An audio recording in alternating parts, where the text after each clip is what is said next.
broadcast is live, but we weren't. It cut us all off and muted us. Yeah. Wow, that was weird.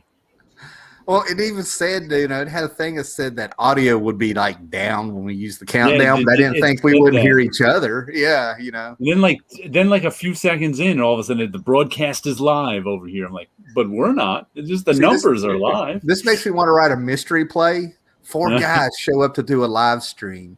They do the 30-second countdown. Their audio is gone. When they come live, one is dead. Who did it? Who did it? I'm telling you, internet murder is going to be the wave of the future in entertainment. I can feel it. I want soup, appetizer, main, and dessert. I am dessert. I'm Soup Sullivan. I think you'd be the main course, Paolo. I'm not going to lie. We were talking about. I have an old family photo. I think it was taken in the 30s, and a couple of relatives a few generations back, but their nicknames were Soup Sullivan and Beans Campbell. Wait, shouldn't it be Soup Campbell? That's exactly what I was just thinking, Paolo. It's Soup Sullivan, Beans Campbell. Soup and beans. It sounds like an old hard-boiled detective from the 40s, Soup and beans. It's Soup Sullivan. Oh no. That's a book waiting to happen for the Chicago White Sox in the 30s. Mm-hmm. And I think Jared, you have to pitch it to Bad Idea Comics. Soup Sullivan and Beans Campbell, detectives at large. And I think the picture is from the 30s, and I like the picture too because it's them and their girlfriends like on the running board or front of their car, like one of these big 1930s cars too. I was like, how cool! That picture is a good one. Soup Sullivan and Beans Campbell. Soup Sullivan, man. I tell you what I like is I think we're eventually going to be in a nostalgia show because we've got to be creeping up on a year. I mean, I don't know what number show this is, but we got to. We're past the year. Yeah, I think we're a little past a year. Okay, Blake.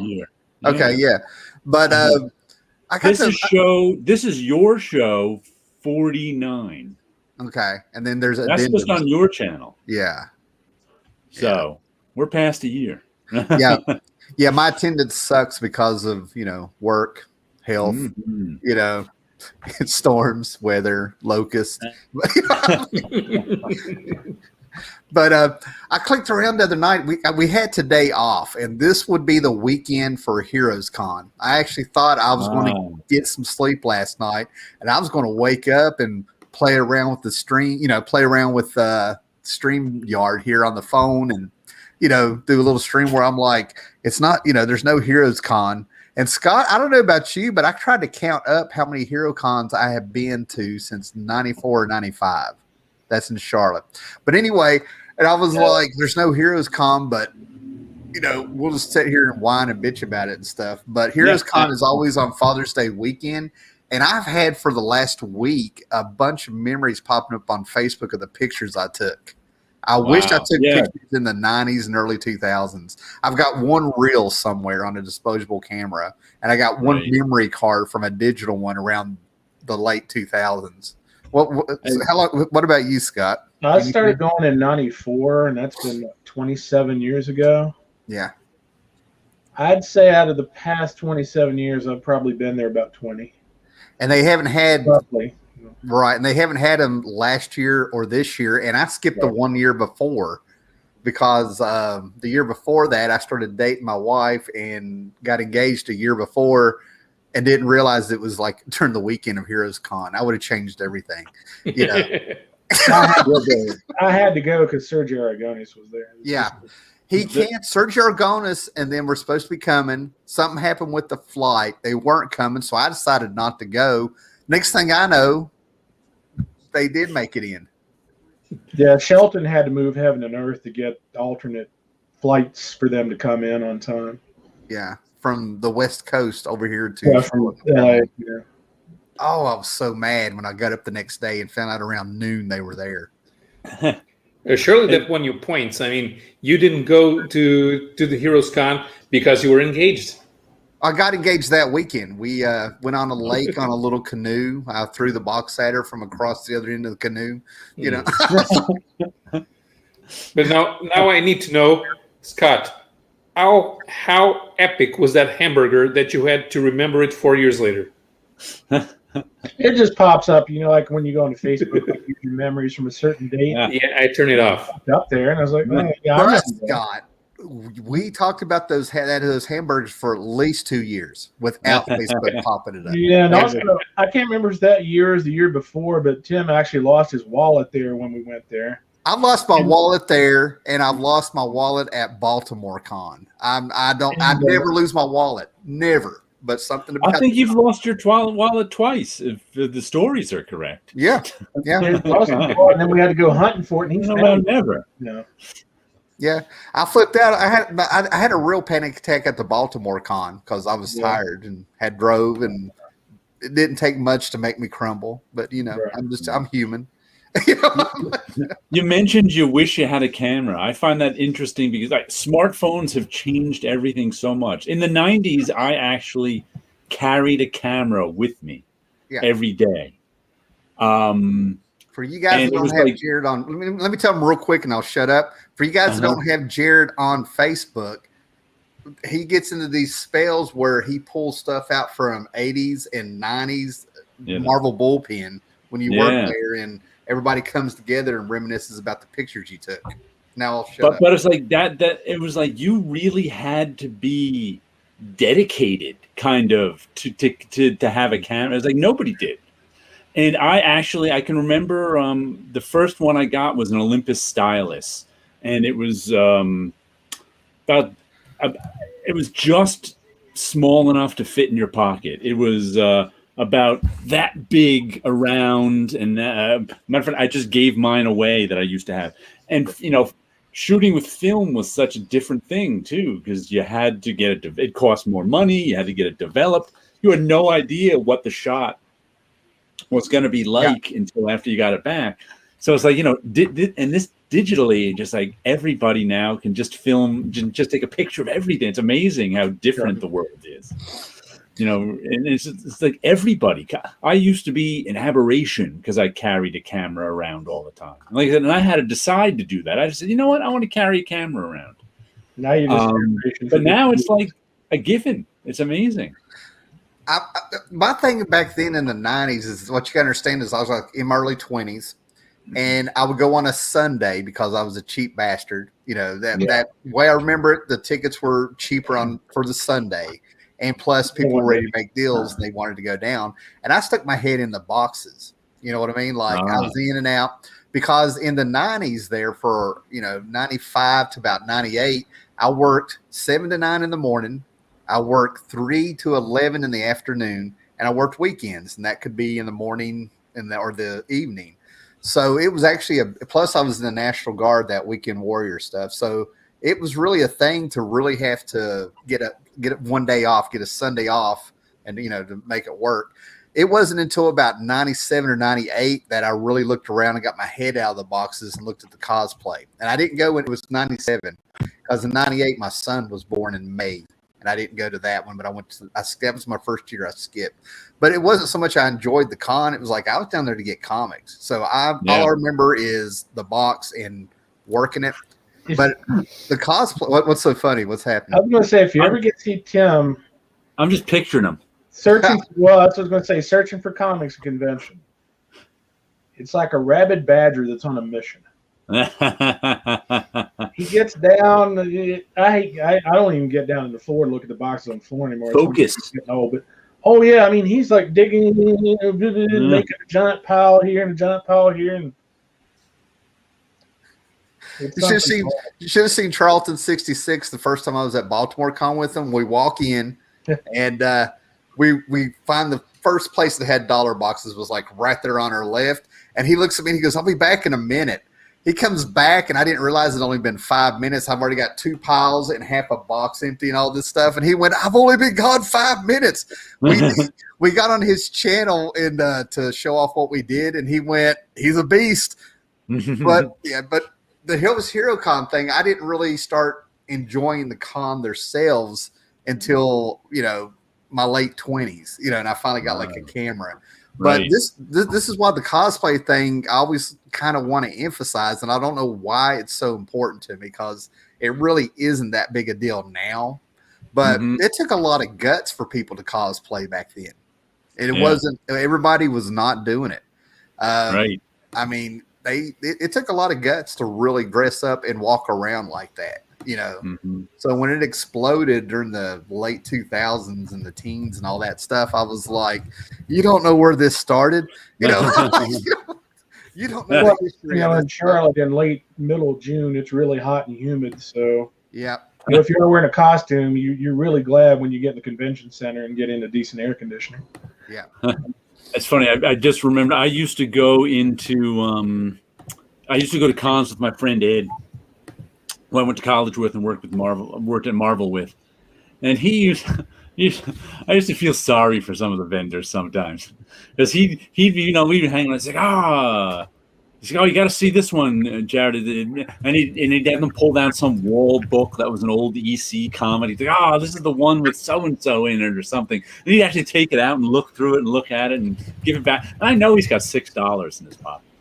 He's not even buying it. He just wants to look through it. So he'd be doing, let me see that one. Let me see that one. I'm like, Ed, why are you bothering these people? I didn't even talk to people who worked in comics till about 99. Like I'd already been to, I don't know, 4 or 5 Heroes Cons by then, and a bunch of little ones. Don't get me wrong, but I'm trying to think who I think Sal Buscema might have been the first person I talked to ever at a con or something like that. It was somebody great like that. No, that was 2000. Roy Thomas. It was Roy Thomas was the first comic pro I talked to, because I'd already heard people saying shit about Neil Adams, and I'm like, I'm not ruining this. I was kind of shy and on my mission at the same time. You know what I mean? Right. So I understand. Oh man, I wonder how many years we went down there before we actually knew each other and just passed each other and didn't even know it. I tried it. Well, I know the Salem show and Heroes Con. Yeah, I guarantee it, because I kind of tried to get a talk with you one time without being obvious what I was trying to figure out and stuff. But yeah, there was probably quite a few of them. So yeah. When did you meet? When did you first meet, you two? 2012, 13? No, yeah, 13 or 14. Somewhere in through there. Yeah. We met at a small. You were at cons together before that and didn't know it. Yeah, probably. Same. Yeah. Ships in the night. Yeah. Mm-hmm. Digging through boxes. Well, want to see my first comic of the week? How about we say hello to some people, see who's still here, and then we do your comics. See who's here. Of course, Mind the Comics is here. I got a milkshake. Comic Crack is here. We were talking about burgers before. John C. Gorbadoff. Thank you. The original Motley Crue. Tim's favorite band. I have tons of respect for Mick Mars, but the rest of the band can go eat shit. But that's pretty much the way I feel too. Yeah, I couldn't name anyone in Motley Crue. I saw him twice in concert. I'm telling you, Mick Mars carries that band on his back. Yeah. La Raza was here. La Raza. Yeah. Comic Collector, La Raza. Good to see everybody. And Comic Crack won't be in his own show this Sunday. Oh, we got one more here, brother. Count Von Strange. Love you. Yeah. That's how you know you're getting old, when you don't want to like bend down and look at the boxes the dealers have underneath the table anymore. Deep knee bends. You gotta add some deep knee bends to whatever, even if you got no exercise routine.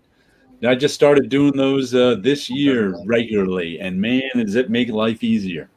All you do is there's squats without weight. You just bend at the knees. 4 sets of 10 is all I do, and holy cow, is it like life easier. And it's not much of a workout, but makes your knees not pop.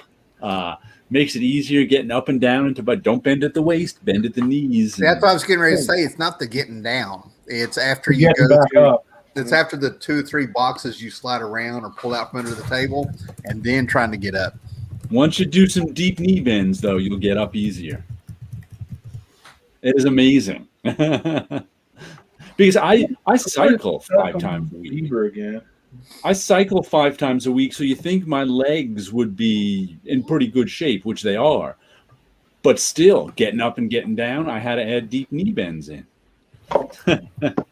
Well, you also got to remember, I don't know how you do it, but I'll have, there's times where I end up having like 20 pounds of comics on my back throughout the day. Yeah. Trades, 20. Huh? 20. 20 comics or 20 pounds? 20 pounds. Yeah, more like 75 pounds.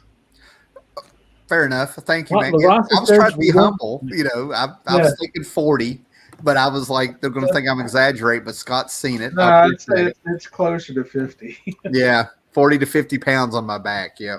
Same way. Robert just said they won't have a show this Sunday. Mm-hmm. I thought just Comic Crack was missing. Gordon Vidal, his lawyers will be in touch. About not having a show. Yeah. Do those deep knee bends. It is amazing how much they help, and they're really not that high impact. Gordon Vidal's coming at me with the crew, and he's going after Scott with the Uber. Are they dead or something? So my first comic of the week was one I didn't know was coming out and was surprised. It's The Great Gatsby, a comic adaptation of The Great Gatsby by, who is this? F. Scott Fitzgerald. Hold on, are my glasses anywhere? They're back there. One moment. Now I can read. The Great Gatsby. The Great Gatsby. Adaptation, Ted Adams. And art cover colors, Jorge Coelho. It means, who's it mine? What was that? He's Portuguese. Jorge Coelho. Jorge Coelho. I think with Mind the Comics told me he was a top Portuguese artist. Yeah. And he put a pronunciation guide in there, but the guide isn't in front of me. But it was the art that sold me this. When I popped it open, I was like, ooh, there's some nice art. That's just them sitting around talking. And I was like, oh, this isn't this guy's first comic. And I think he's done some work for Marvel, too, they say. Yeah. There's a lot of demand for his Rocket Raccoon pages. Okay. But this was, I don't know if there's any Great Gatsby fans out there, but I love the novel. It's a favorite of mine. I even like the 2 movies, which aren't great, but I enjoy them. Yeah, comics were replacing Cliff Notes now for, I don't know. I mean, do they even read the classics in high school anymore? I don't know. You know what I mean? But everybody's, nobody really wanted that because the book is fantastic to read. There's been 2 movies of it, and now you have a comic book version. So there's going to be some really good book reports now. Yeah. Is it Gore Vidal's comment right there? This is the type of thing that gets published in France. No. Yeah. Gore Vidal and I might be the only 2 getting this, but really nice artwork, really good storytelling. Nothing wrong with bringing a little class to the comics. Don't get me wrong. I mean, it really is a great book. I love it. Yeah. But say, I'll have to, one of the thing, like, I like the 2 movies, the Robert Redford one and the Leonardo DiCaprio one, but if you've never read the book, Gatsby really isn't a hero. No. But in the movies, they kind of make him a hero because how do you make a movie with Robert Redford where he's not the hero? He's like automatically. So in the movies, they kind of miss some of the emotional impact of the book by having the leading men, be hero. You can't help but have Leonardo DiCaprio and Robert Redford be heroes in The Great Gatsby. Movies demand that, so it's kind of a little. I can, and in the book, the name The Great Gatsby holds irony because he's not really great. Right. He's. I would call him a glorious failure. And that's kind of why I like the movies, too, because the movies themselves are glorious failures. They actually really try. They really throw themselves into making a Great Gatsby movie, even though they don't really capture the book that well. But they're glorious failures, just like the Great Gatsby himself. But so far, I must say, I'm really impressed. I was really impressed with the first issue. I don't know how many issues it's going to go. I hope they take their time. I hope they don't rush it too much. I mean, I don't know how many issues. I mean, I would think you'd need 12 issues to tell The Great Gatsby, but I don't know if they'll go 12 or not. Who knows? I was about to grab my paperback to show you how beat up it is because I bought it new, probably like in 2001 or something. I tried to read it in high school and it was just a book, and then something clicked with me all of a sudden in my late 20s, and I read it over and over there a little bit, taking my time with it. I didn't blaze through it. You want to put Gore Vidal just said something in the he says that Gatsby is a great character, but in the book that line is completely different than in the movies, because in the book, in the movies, Nick says that he says the line, "Oh, you're worth the whole lot of them," but in the book he prefaces that with, "They're worth nothing, and you're worth slightly more than the whole lot of them." We lost Paolo. I saw that. What was with the billboard? Because if you get the actual cover to the book, there's skulls hung in the face that's on a bill. The blue eyes, right? The eyes that watch the characters. Yeah, watching them on the book. Nobody really notices, but you look real close. I was trying to find my copy. There's the pupils, the whites of the eyes. They're actually a skull, a skull for each one. They like to emphasize those skulls. Yeah, but that line, Gore, that's just what I'm talking about. That line in the book isn't nearly as heroic as that line in the movies. In the movies, they make that line the culmination of the movies. That's the line where they say, "Gatsby, you're a hero. You're worth the lot of them." But in the book, it's like, you're worth a lot of them. None of the movies. The lot is worth nothing. None of the movies got the melancholy tones of the story. No. And I'm shooting from the hip here. You know what I mean? I'm not doing a book report, but the movies are something I don't want to put down. I mean, they're enjoyable to watch, but man, you missed out on a lot. You missed out on a lot of atmosphere and moods in the book. The book actually gets you a little. It pulls some emotions out or puts you in a state of mind. That's a better way to put it. Yeah.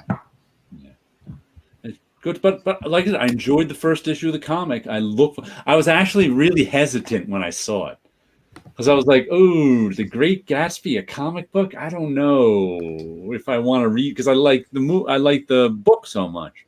But it was really the art that sold me. Nice. I flipped through it and went, "Oh, this artist knows what he's doing. He's good." This is because this is by Gore Vidal says it's a beautiful book. Clover Press. And it was a $5 comic, dude. Clover Press. Never even heard of them before. So I expected the art to be amateur. I really did when I picked it up. And this is not amateur. This is good stuff. So I really enjoyed that first. No, it confused me at first flipping through it. They made the two lead female characters are his cousin Daisy and her friend Jordan, the tennis star. And usually Daisy is played by blondes in the movies, and Jordan is a brunette. They flopped that here. Daisy is a brunette and Jordan is a blonde. So I'm like, Their stuff is just unnecessary in my eyes. But what will happen is I will end up getting the collected edition of that. Yeah, I thought that too. Yeah. I was like, should I get the collected? Should I wait for the? But then then of course the realization hit me that whenever I say I'm going to wait for the collected edition, that means I'm never going to get the collected edition. That's just the suits look awful. That's Mind the Comics' particular foible. He does not let the suits do not. I agree with him there, but it doesn't bother me that the suits don't look good like it bothers him. That's not Jorge Coelho's usual style. I think he's trying to draw like David Mazzucchelli here. Are you serious? I don't know if I'd call it David Mazzucchelli. But it's definitely a style. If this is not his usual style, then he's definitely trying to draw like something else, because he's very good at like the diaphanous robes and curtains and stuff. He's very good at the architecture. The faces are kind of cool. You know what it is? I think he's just trying to make it youthful. I'll tell you who I'd like to see draw The Great Gatsby. It would be Tardy, because of the architecture and everything you said, and he can get a period piece mood. What Yep. happened? Gary Johnny would be really good at that too. Nice. Oh my goodness, I don't know why this popped into my head when you said who I'd like. I would like to see a Great Gatsby adaptation by Peter Bagg. Give me a minute here. He would exploit the cynicalness of the Great Gatsby like nobody else. That's the word I was trying to find, saying that's what the movies miss. Cynical, the cynical you got it. Anyway, yeah, Peter Bagg. I'm trying to picture this. Yeah.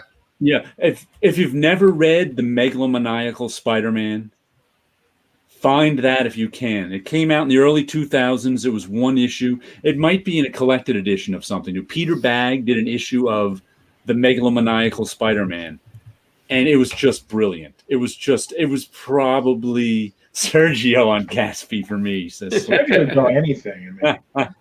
But The Megalomaniacal Spider-Man makes me think that his Great Gatsby adaptation would be brilliant. Well, the thing about Sergio on the Gatsby is that we'd have it in a day. He'd have the whole. It's finished already. He's just waiting for Mark Evanier to script it. Right. Yeah. I mean, the Clover Press website, they don't seem to be amateurish at all. They seem to be a real publisher, but not even a comic book publisher. Yeah, Kevin Eastman's Totally Twisted Tales. Kevin Eastman's Totally Twisted Tales is 96 pages of dark and twisted depravity from the clinically insane minds of Kevin Eastman and Simon Bisley. The novella features 3 full-length stories featuring guys, girls, monsters, mutants, superheroes, slackers, and lowlifes, as well as one very fast rat. $13. And wow. And Comic Crack, I think the Bagg Spider-Man book may have been collected in something called Strange Tales, where they did, I think there's 2 volumes of it that they did in like the 2010, around there, of a whole bunch of indie guys doing comic books. And Peter Baggs wasn't part of that, but I think they may have stuck it in one of the collected volumes. I'll have to check. I'm not sure. But it may be, or Strange Adventures, is it? Which one was Marvel? Strange Tales or Strange Adventures? One or the other. It was Strange Tales. Strange Tales? That Marvel did like 10 years ago now. Another artist that would have been really good to do something cynical would be Evan Dorkin. Yeah. Here's something else by Clover Press that Scott would like. Robert E. Howard's Rattle of Bones and Other Terrifying Tales, a collection of horror stories with art by Gabriel Rodriguez and an introduction by Steve Niles. Oh, okay. $30. If you want a really good, there's 2 good Robert E. Howard. Well, there's more than 2, but 2 really good comics adaptations. Robert E. Howard, not the barbarian stuff, but the horror stuff. One was done by Scott and Bo Hampton. Maybe it's just Bo Hampton. And the other one was done by Richard Corbett. And they're both really, really good. Yeah. And Sleepy just said Clover Press did an interesting Eisner reprint volume recently. Yeah. Okay. 80th anniversary celebration. Let me check it out. $13. Celebrate the 80th anniversary of Will Eisner's The Spirit with this all-new collection from Clover. Acknowledged by everyone from Alan Moore to Michael Cavon as one of the most important comic book creators of all time. Mm-hmm. This collection features 10 stories, 5 of them with all new coloring by Eisner Award-winning colorist Laura Martin. Yeah. Okay. And Comic Crack, the Megalomaniacal Spider-Man was not in the single issues of Strange Tales. I think it was only in the collection. I'm going to look for it for you. I know I have it here, but you can also find it's also a single issue. The Megalomaniacal Spider-Man is the name of it. You'll probably find it somewhere. I bet there won't be any Howard Chaykin adaptations in that Eisner book, though. What was that? So I bet there won't be any Howard Chaykin adaptations in that Eisner book. Peter Bagg did a Hulk one too. That's not nearly as amusing. I wonder if The Great Gatsby was ever done as part of the Classics Illustrated series. It just went into the public domain this year or last year, so I think that's why they're doing it. Yeah, I'm trying to think the book was actually well, I hope I don't come off with an egg on my face because I'm going off the thing, but it was actually written around like 1925 or something, I 27. think so. Yeah. It was actually written as part of a movement of the lost generation going on where the arts and the writings and stuff were exploding, you know. Yeah. It actually had a name for what that era was, but it disappeared also. The jazz era. The Roaring Jazz Twenties. era.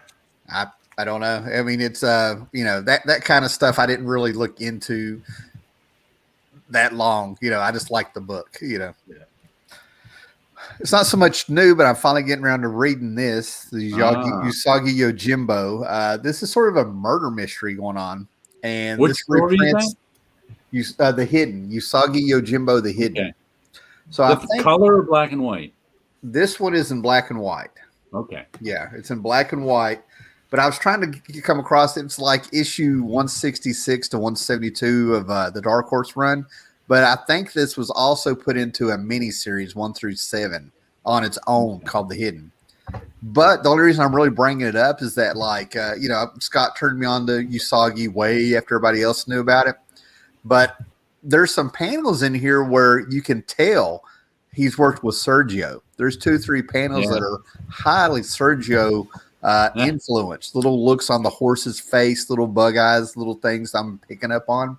And this is some of his sketchier stuff compared to some of the stuff I've been reading in the last 2 or 3 years.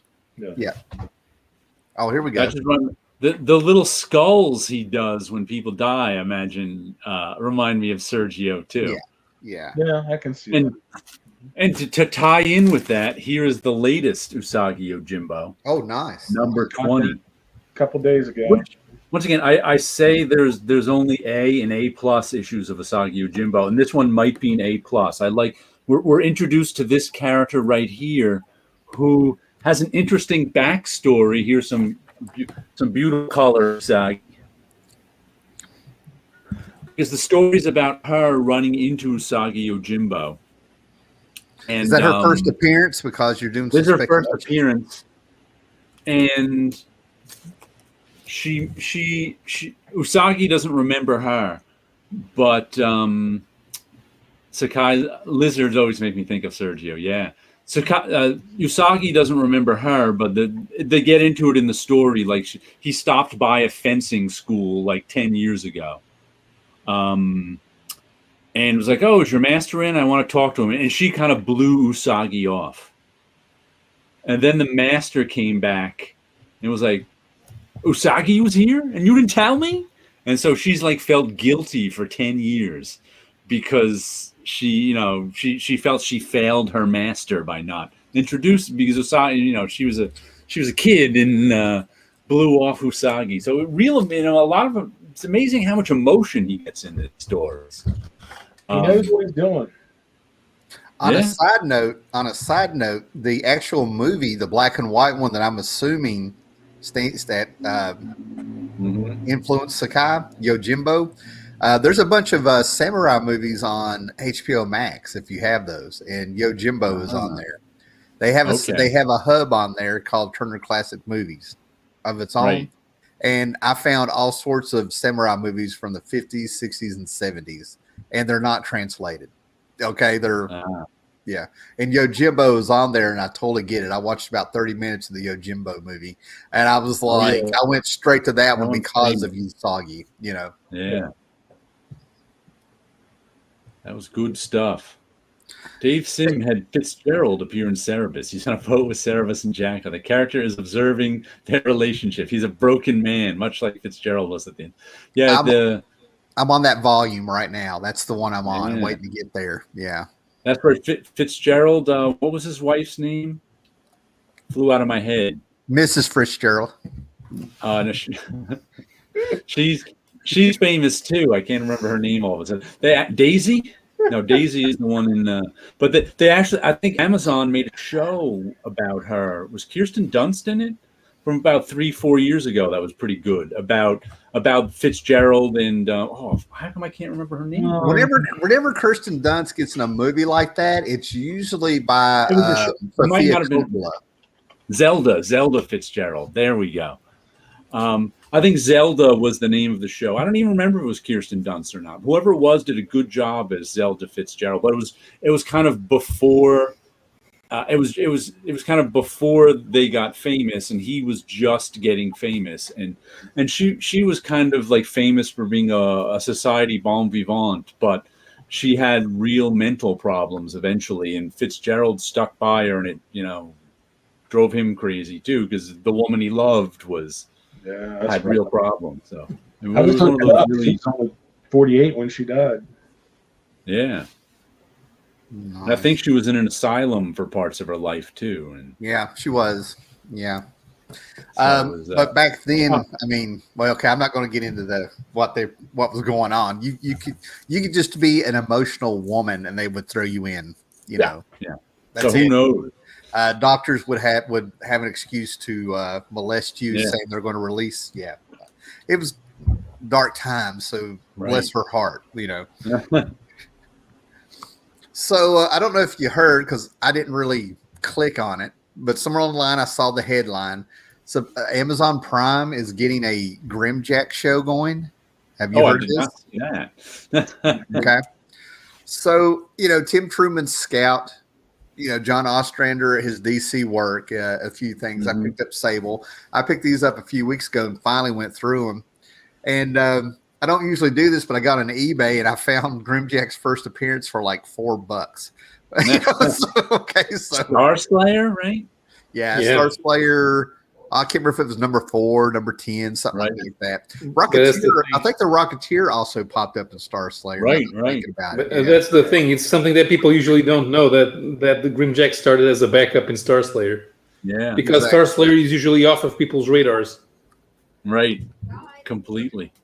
But except for the Rocketeer and man, now Grimjack. Now this is through First Comics, man, and I was talking about Epic Comics. I mean, it's just amazing me, these things that weren't on the stands that I could get a hold of back then. But so I've sort of I got 3 or 4 issues of Grimjack laying around. And what gets me is that these Grimjack books have backup stories in them. I actually got to talk to Fred Hembeck on Facebook about what he did in Grimjack. He kind of laughed and said that was fun to do. Here's a backup story. But what's cracking me up in this Grimjack is that on the back of this, when the turtles hit and we had gerbils and all these things, geriatric, and some other things. Okay, so Tim Truman had the time beavers. Somebody here or in the somewhere, something to do with this show, I got turned on to the time beavers. I keep trying to find it. I have a copy of that. I have it too. It's on my shelf. Well, Grimjack number 15, guess who pops up? The time beavers are actually in the Grimjack story. And since we're talking about Grimjack, but while he's doing that, I'm going to show you the backup features. I'm digging the backup features that were in these first comics. Here's a backup story by Tim Truman and John Totleben from Swamp Thing fame for me. But at the end of the story, he draws this fantastic wasted freaking. Look at this. Look at that bee woman. That is fantastic. I'm like, this is tattoo. Let me show this, and I'll show your shirt there, Jared. My jacket, my Grim jacket. I want a tattoo of this. Look at that. Oh, there's Shatter. Oh, it's Shatter. Yep. Shatter and the Time Beavers, just to give everybody a good look. Yeah. And I show that every time we mention Grimjack, I have to bring out my Grim jacket, which I painted in college on my jean jacket, the cover to Grimjack #1. And this is what I wore for a couple of my college years. Well, it's buttons in front. But I'll tell you what, from what I've just read, I don't think I'm going to be a Grimjack fan as cool as it is, but I get why some people freaking love it and put it on back of jackets. Yeah, that's awesome. Well, it's the Tim Truman drawn issues of Grimjack that are best. Yeah. And what made Grimjack so much fun is he was over the hill. Terry, please send me that Grim jacket. So much hidden gold in those 80s indies. Yeah. They should. It's like Grimjack was like he was supposed to be in his 40s, I think. And he was a step slower. but he was smarter and meaner and would, hit you first because that was the only way he was gonna get out of stuff. Yeah. Now everyone's gonna love Grimjack. Yeah, and that's the whole deal. I'm not going to be one of those people. But after giving it a chance and looking at it, I totally get why people fell in love with it. The people from the 80s that were there. Right. I was off it when Tim Truman left, though. It was like it didn't hold up for me. I think Flint Henry drew it. Yeah.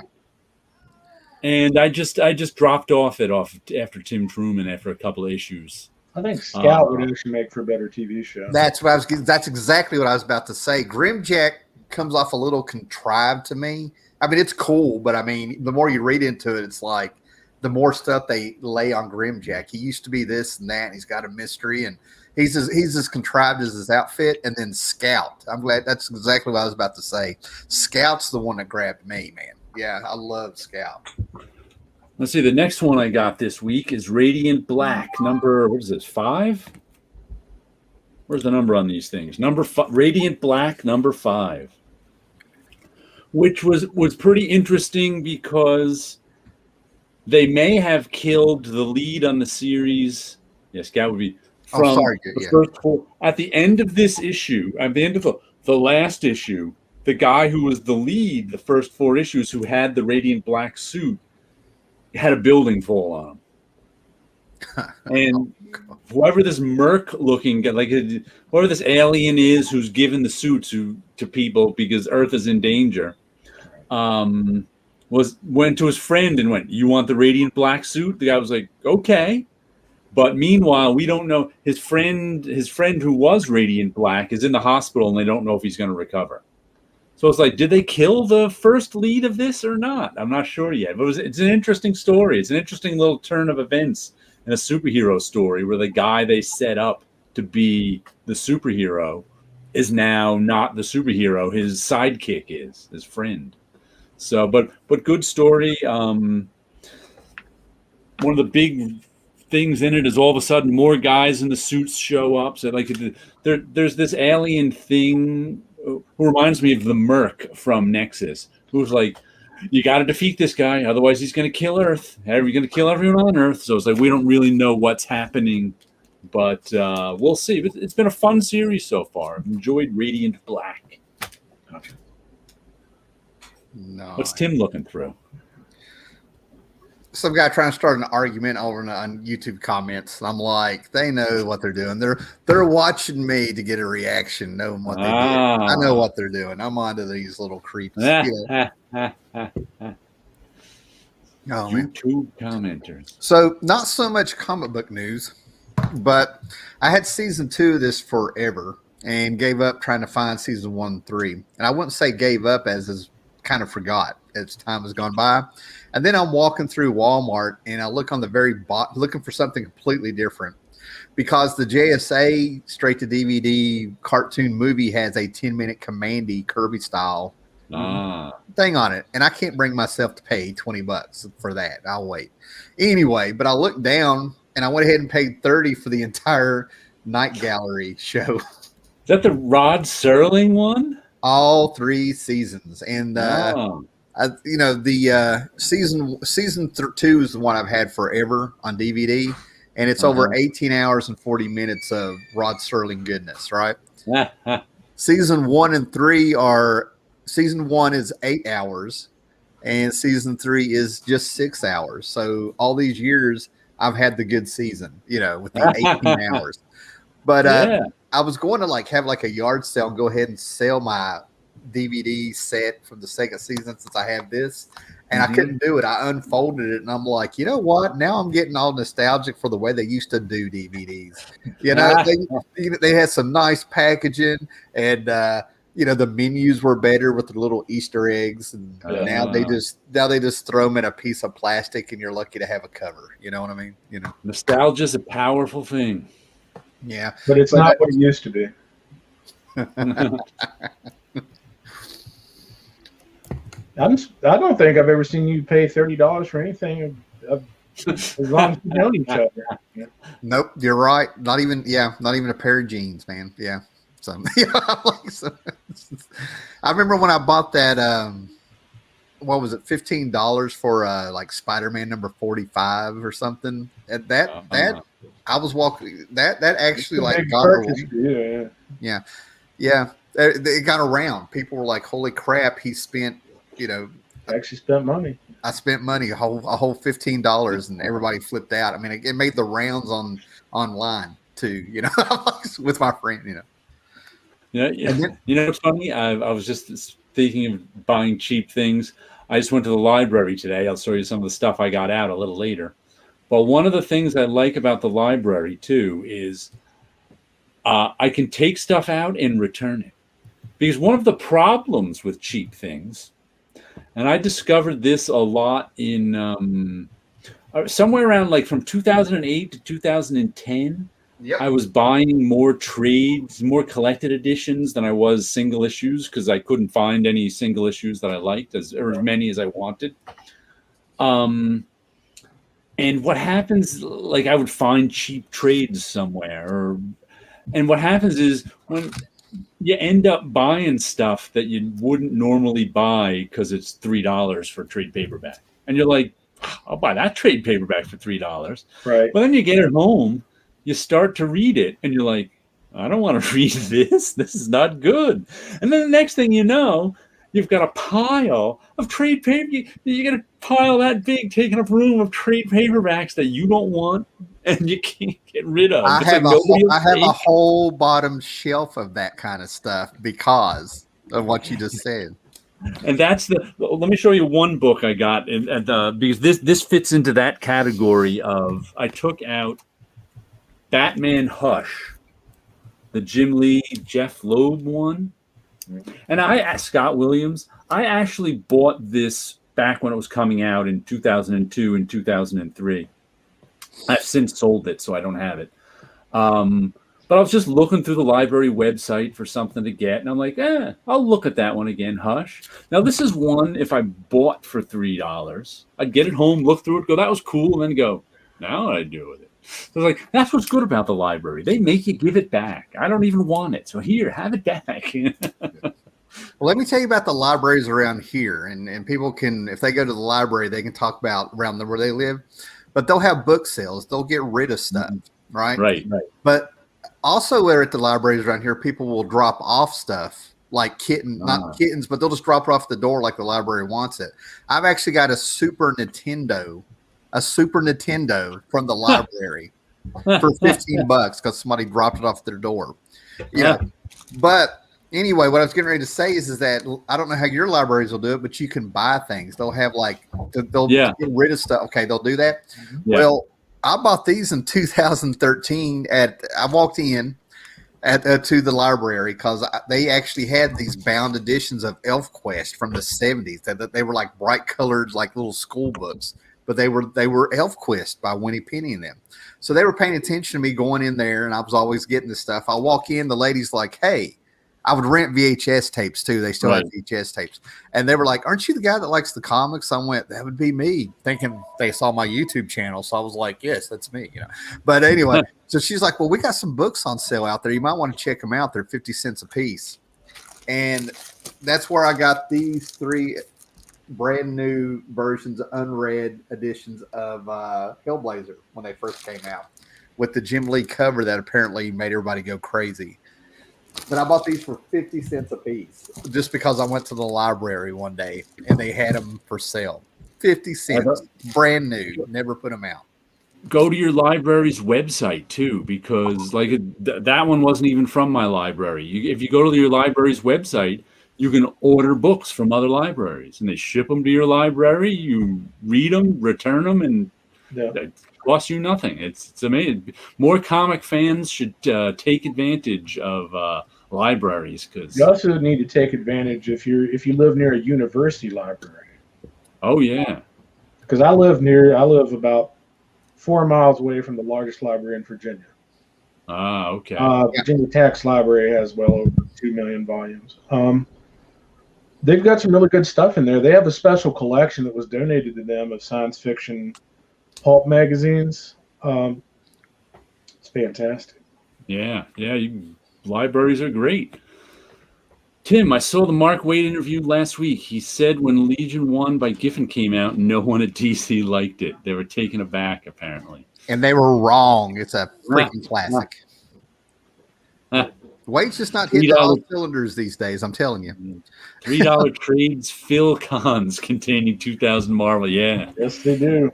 I'm going to have to do a special live video because right before COVID, my friend Jerry, who I used to work at Marvel with, was like, "Oh, you want some?" He was moving. He's like, "You want some comic books and trades?" I'm like, "Not really." And he's like, "Come on, you have to take these off my hands." I was like, so I drove down there and I got like 10 boxes of random comics and trades that were comps when he was working at Marvel. Yeah. And I've gone through about half of them, and I'm just like, I'll have to do a live video of me going through them. This is like the stuff I don't particularly like. But the only thing I noticed in there that someone might like is the Wonder Woman stuff with like the good Brian Boland covers. Mm-hmm. Other than that, I don't know what anyone would like. Now you're saying the good Wonder Woman covers because of Boland, not like Boland has never made anything good. I mean, let's face it. No, the Wonder Woman doesn't have a lot of good covers, but the Boland ones are the ones everybody. Some of those Boland issues are like $50 just because of the cover. Like the one with her, there's one with her and like something to do with the stars and stripes, and it's like a red, white, and blue one that goes for money just because of the cover. It's crazy. There's one I haven't seen in a while. Taco Bell. Taco Bell. What were you saying, Paolo?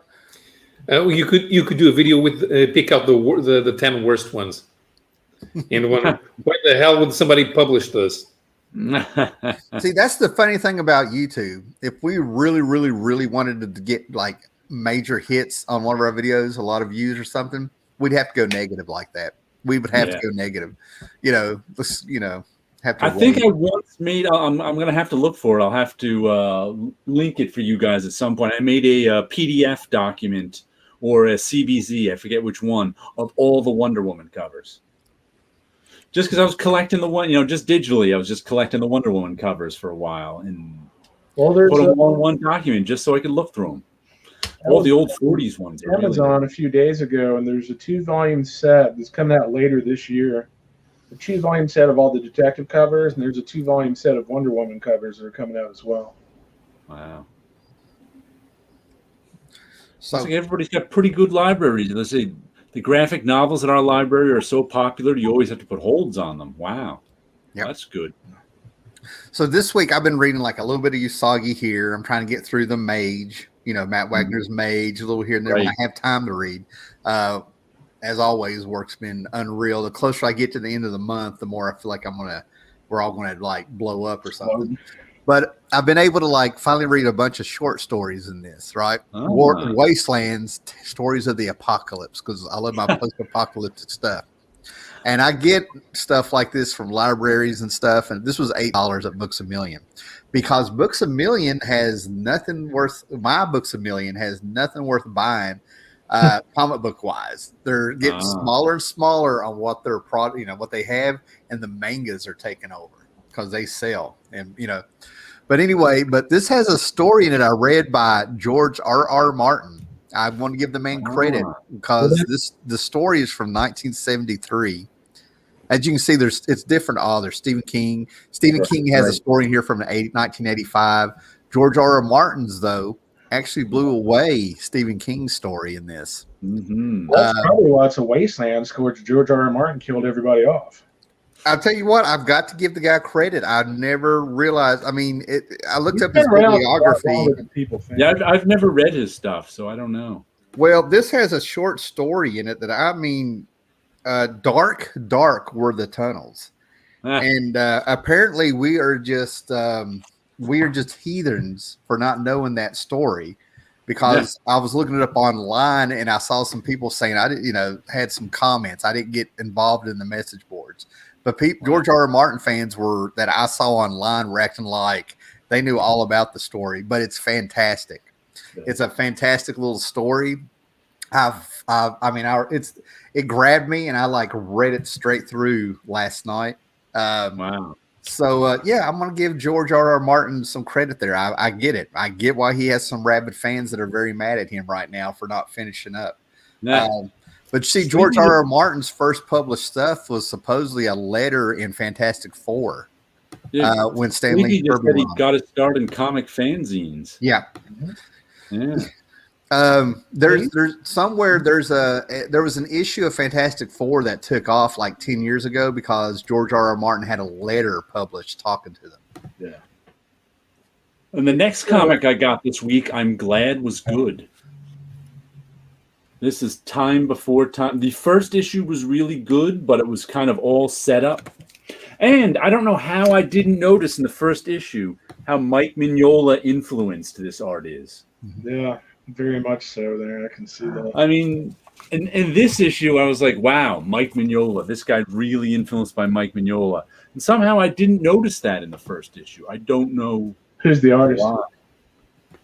But the story in this was real. There was a real good line in this because, like the story is it's a time travel story where I think it takes place in the year 2141, where they didn't invent time travel, but some future civilization that invented time travel gave them time machines for reasons. For what? I don't know what reasons. But these people in 2141, they like. 2141 is a really, really crappy time. We're running out of resources. The earth isn't good. It's not post-apocalyptic, but it's just a crappy, depressed era. And they're making money by bringing people back in time to different eras so they can live their lives there instead of in 2141. But like the first issue was all set up where we were introduced to this one guy who runs the time machine, and he kind of wants to steal a time machine and go back in time himself to escape. But before he gets a chance to, a woman who's an FBI agent at the time forces him to hijack the time machine, and they both go back in time, and the time machine blows up. It was a really good setup, but I really didn't know what was going to happen in this issue. But this issue got more of the story, and it was kind of interesting. But there was one really good line where I think it was back in 2141. There was another sort of time machine guy who got a newbie working with him, and the newbie was like, "Aren't you afraid we'll change things?" And the other guy just started laughing, and he was like, "Do you think if history could be changed, we would be living in this crappy era?" So history can't be, anything that's done is already done in this. You can't change it. If you're living in 2041 and it's a crappy era, going back in time ain't going to change 2041.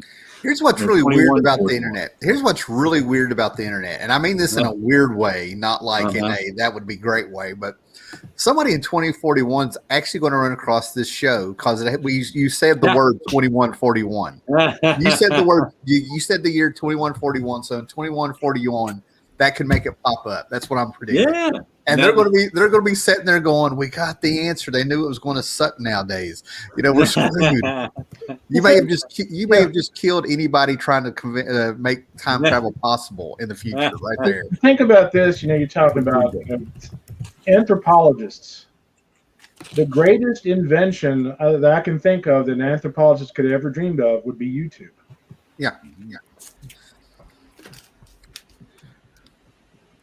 They'll get to go through ours if it still exists, if they can dig it up somehow.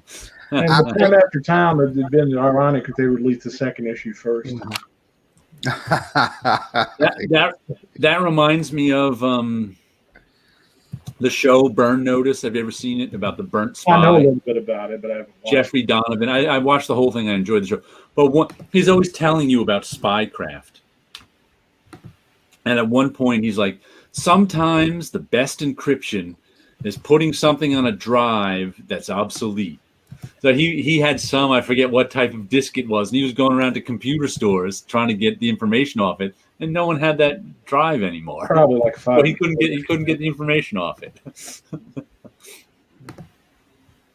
like, okay. See, the next comic I got was another really good one. Wow. It just amazes me how good this book is. Norse mythology, yeah. Norse mythology is back. Craig Russell and who's he working with this? Matt Horak adapting. Craig Russell does the script. It's Neil Gaiman's book. Yeah. Craig Russell does the adaptation and script from Neil Gaiman's book, and he does layouts for Matt Horak. I mean, it's just so well told, and I'd never heard the. And the book is just Neil Gaiman telling a lot of the stories from Norse mythology. And this one is the story of the invention of poetry and art. It involves the gods creating a guy out of their spit. It involves two dwarves killing that guy and making wine out of his blood. Yeah. It involves Odin getting wind of this and wanting some revenge. It involves these guys killing a couple of giants, and then the giant's son wants revenge. It's just such a well-told story. I mean, the first volume was really good, and the second volume looks to be as good. And like I said, they're just the Norse myths. They're just the stories told really well. Yeah, if you like that, you might like the BBC adaptation, the audio adaptation of the book that Neil wrote. Oh, okay. It's full cast. It's Diana Rigg Oh, with wow. voices on it. The sound effects and everything are just fantastic. It's really, really good. If you can get that from your local library, I'll have to check that one out. Because it's funny because I'm not a huge fan of Neil Gaiman, as I've said before. Yeah. But I get everything Craig Russell does, and he does a really good job adapting Neil Gaiman stuff. Yes, he does. He's great at it. He's also got a Kickstarter coming out for another artist edition size book. Oh, cool! Which is like $125, $150. Yeah, those aren't cheap. No. I know. I think I didn't get the first one, but I borrowed one of my. I forget who got it. Either Ed or Bob got it, and I can't remember which one. I think I did a video on it back then. I don't even know which artist editions I did videos on. I'm gonna have to look someday. Would have picked up North. It had been full Russell art. The not full Russell art is still good. Right. I mean, it's just really done. Even in the first miniseries, like the first 6 issues or whatever.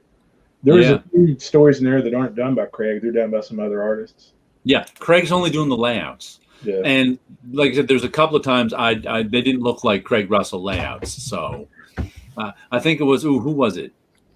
Who does Scary Grandmother? Jill Thompson. Jill Thompson, I think she did one. And I was like, I don't know if she followed his layouts. I said, look. Craig will also often use Jill as a model in some of his stories. Oh, okay. So they've known each other for years and years. Having Craig Russell on Facebook gave me immense respect for his artwork, because I mean he's fantastic. Yeah. But what got me is that it's how much control he has. Not only does he do things in his artwork, he knows why they work. He had piece. He had a piece that he was trying to explain that he wanted to look like it was from the 1920s, and he's like, here's why this works, because it's got the low horizons. It's got this. It's got that. He knows about composition from different decades. I mean, it's just brilliant. I love that stuff. About 20-some years ago, I went to Dragon Con down in Atlanta. Craig was there that year. And he did a presentation like, here's how comics work. Here's how you create a page and you create the compositions to draw the line and, patterns and things like that. And I was just sitting there watching that, it's like I learned more about comics in 20 minutes than I did in 20 years. And Sleepy just said that Norse mythology also has wonderful colors, which it does by Laverne Kinzierski, who colors a lot of Craig Russell's stuff. I think he's pretty well exclusive to Craig these days. Well, he's the only person that Craig lets color his work now.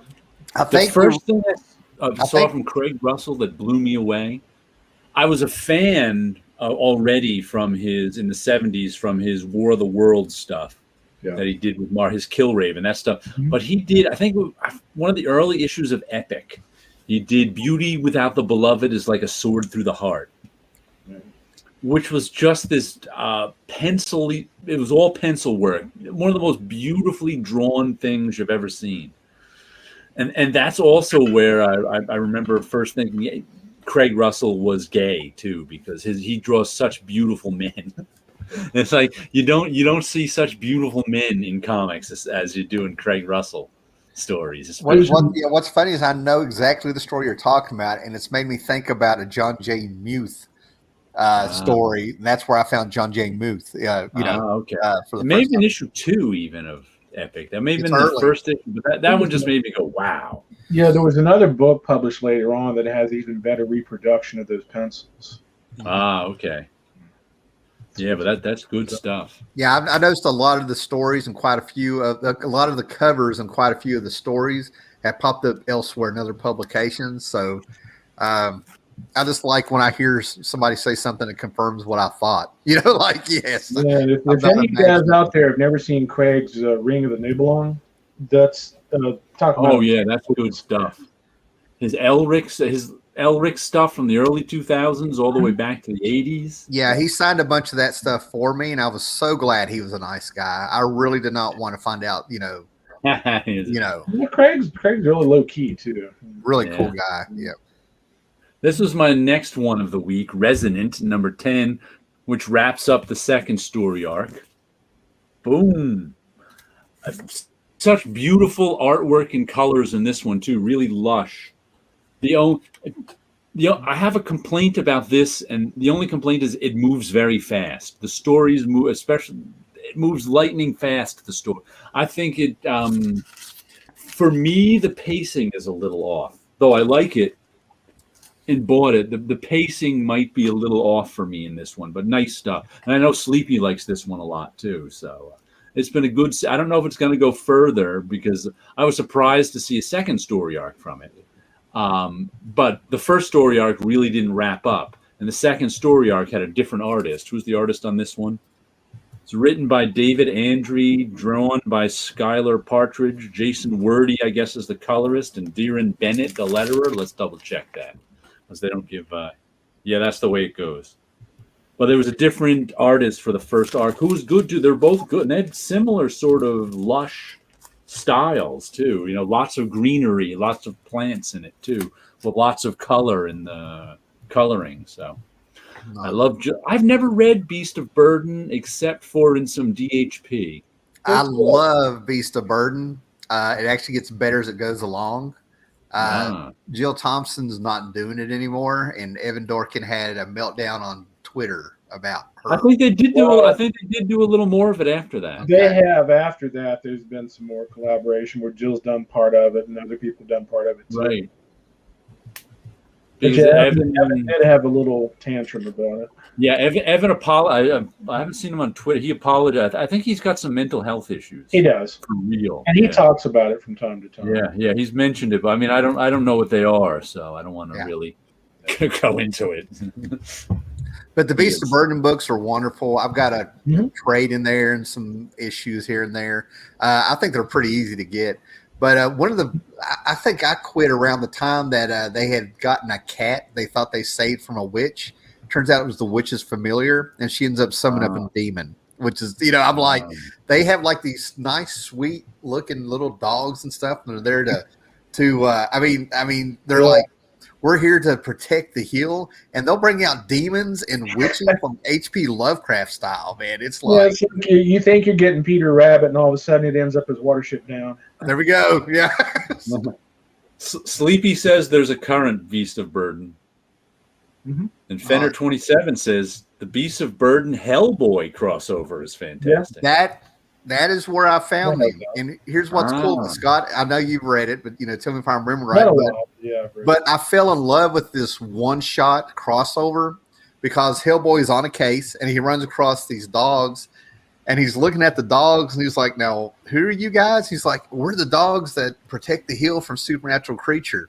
There's 2 panels of Hellboy just staring at him, didn't say anything. Then he went, "Okay, got it. Let's go." And they just moved the story along. And I was like, that was brilliant. It was so good. Yeah. He's like, "Oh, yeah, talking dogs and demons. Let's go, guys. I got it." I'm up to speed. Since we're on the topic of Hellboy, I found out earlier today that sometime later this year, I don't know what month they're supposed to come out, there's going to be a couple of Lobster Johnson hardcovers. Nice. So I'm on that like white on rice, man. And the next one I got was issue 3 of 6 of The Silver Coin. And The Silver Coin is really just an excuse to tell horror stories. I like the cover on that. Yeah. This one, each issue is a different writer, but they're all drawn by Michael Walsh, whose artwork I don't know, but it's good. This one is the story about, like I said, the Silver Coin it really doesn't even fit into the story that much, except to make weird things happen. This is the story about a group of people who were they were burgling a place, and then whoever it was whose place it was ended up having a heart attack and dying, and they were like, his problem. And then they burnt the place down, and the woman was like, oh my goodness, what did we do? And then I guess she got a hold of the silver coin, and the silver coin wanted to be returned to its owner or master, whoever that was. We haven't had any hint that the silver coin has a master. So then she went on a murder spree to return the silver coin to this guy. So it's like the silver coin is just like it's like a complete excuse to tell a horror story. But the horror stories are fun. I can't. The art is fun. The horror story is fun. I just the silver coin is a total MacGuffin. It's just a framing device, kind of like the Lochnar was in the heavy metal movie. Yeah, it's just an excuse to tell horror stories. There's no rhyme or reason, as far as I know, to the silver coin. Right. Yes. Sleepy said again. The story in Silver Coin underwhelmed. That it didn't underwhelm me only because I didn't expect it to overwhelm. I realized reading last issue for the second time, when I liked it better, that this is just an excuse to tell horror stories. That's all it is. It's not. Don't expect it to overwhelm. Don't expect it to have any great meaning or depth. Don't expect the silver coin to have any significance beyond. This is what we're telling our horror stories around. Once I came to that conclusion and just embraced the horror story, I liked it better. I just kind of leaned into the artwork. Nice. What do you got there for us, Tim? This is some Beast of Burdens. This is the start of it. Just to kind of give everybody an idea of what we're talking about, these sweet little cats and dogs. And there they are in a cemetery. This is some Jill Thompson watercolor work. Uh-huh. That's where he signed it for me and gave me some artwork. He gave me a frog and a cat. So I don't know why. Yeah, I don't disagree with you that it's just run-of-the-mill horror, Sleepy. I just think it's the art is really good. It's well told and the art is nice, which is, I guess, more than most horror stories for me. Yeah. Man, what did I miss? I was right around the corner listening. Oh, we were just talking about the silver coin, the issue I got, and Sleepy was. But like I said, I understand him being underwhelmed with it. I don't think it's an overwhelm. I don't. It's got no big concepts behind it. It's got no big ideas behind it. Despite the idea that they say, oh, there's this evil, so they just came up with a gimmick. The silver coin is just a gimmick to tell the horror stories. It doesn't even always have anything to do with the horror story. Yeah, Ice Cream Man probably upped my expectation on Silver Coin. Probably Silver Coin's a B, Ice Cream Man's an A. That silver coin you're talking about, I mean, it sounds like it's how can I say this? It sounds like it's kind of been done before. I mean, Walt Simonson had the Judas coin, and then there's been like other stories like in mythology. It's not that I can't even say it's been done, but there's not enough of a concept behind it to say it's been done before. It's just them telling horror stories. Yeah. It's kind of like if they could have done this as 6 individual issues with 6 individual horror stories having nothing to do with the silver coin, and it would be just the same. Right. Which isn't a criticism, that's just an observation. I'm liking it. Is it the Lochnar in the heavy metal movie? It's just I just said that just a couple minutes ago. Did you? I did. Yes. It's a framing device, just like the Lochnar. But if you go into this expecting something as creepy and witty as Ice Cream Man, you're going to be disappointed because it's not. They should But have I'm just enjoying gone it. with the Crypt Keeper. I'm enjoying it. What was that, Paolo? Instead of calling it Silver Coinage, they should have just gone with the Crypt Keeper. Yeah, they could have just gone with Horror Store. I mean, I understand why they went with the Silver Coin. I guess that being that this is an artist-driven 6 issues, and the artist and each issue has a different writer, I'm guessing they wanted. I guess he had to convince these writers to do it, so he had to give them a hook, and the hook was the silver coin. But each writer interprets the hook in his own particular In a way. different way. Yeah. And after the first issue, you think the silver coin is going to be like passed on. You think the story is going to be about the silver coin even being passed on, but there's not even that. Like the second issue, the silver coin was somewhere else. You know, how did it get there? Who knows? The third, because like the first issue in the story was the guy got found the silver coin. And his mother had run out on the father and son, 10 years before. And he found the silver coin in her possessions. So you think, the silver coin has been there for 5-10 years, whenever since she ran away. And then it ended with some firemen finding the silver coin after. So you think maybe the story will be about the firemen with the silver coin next. But it's not. The second story had nothing to do with the first story. It started all over. And the third story, the second story ended with the silver coin in someone else's hands. And then this story, I don't even remember all of a sudden this woman, she must have got it from the robbery. But because all of a sudden her and her buddies were robbing this place, and all of a sudden the guy's lying dead on the floor. And all of a sudden, she starts hearing voices, which I assume is the silver coin talking to her. But I don't remember her picking up the silver coin. You know what the plot twist? She had it. There's going to be a plot twist. We're going to find out this is the melted remains of the One Ring, and the ghost of Gollum is going to be tracking it down. But these are 3 completely individual different stories. Yeah, Sleepy said the first issue was good and perhaps set my expectations. Yeah, each issue is going to have a different, and I can see it coming from the writer of the third issue doesn't really. In order for this artist to convince 6 different writers who are pretty, and I mean Ed Brisson is a pretty well-known writer, and I think the other 2 were well-known writers. So I imagine that the artist is friends with them. I swear, Jared, to convince them to do it, he had to come up with a gimmick. About every 4 or 5 months, you get some book that gets you juiced up, but it's got to let you go. You know what I mean? Like, go.